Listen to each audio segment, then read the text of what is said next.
Communications is the glue. It's what holds everything together. And when I look at all of my interests, even when I was a boy, it revolved around communications. I'm fascinated by how we communicate and what messages work and what messages don't work. Like many boys my age, I was initially drawn to sports, and I loved sports, and I loved learning the statistics of players, and I began to think, wouldn't it be a great job to be a professional communicator for a sports team?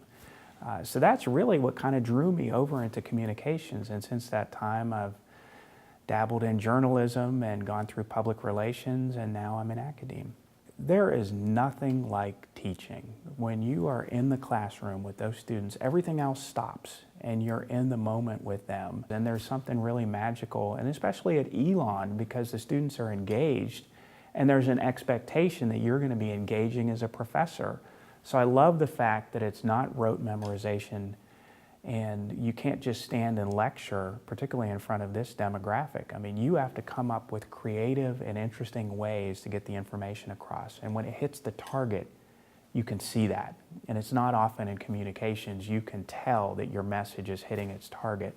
In teaching, I think you can if you're really attuned to your students, and there's something really magical and wonderful about that.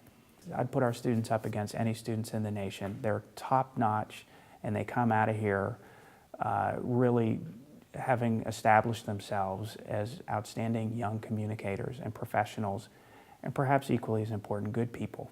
I really like that Elon's size is just about right too. I came from larger public institutions, and that's where I got my degrees, and I did a little bit of teaching at those other institutions, and they're much bigger.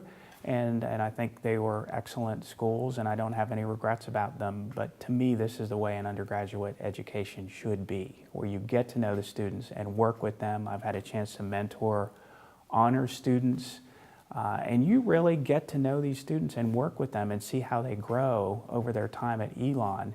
And that's just a wonderful thing. And I love a maximum class size of 33 students. Elon is such a supportive place and environment for faculty and for staff. And I have been blessed that I have been able to continue teaching and to move into an administrative role as associate dean, and also be able to do research. And many other administrators don't have time to do research, but I work in an environment that values research and tries to give administrators and faculty time to do research. So when I do research, it informs my way of looking at the world, and I try to bring that into the classroom.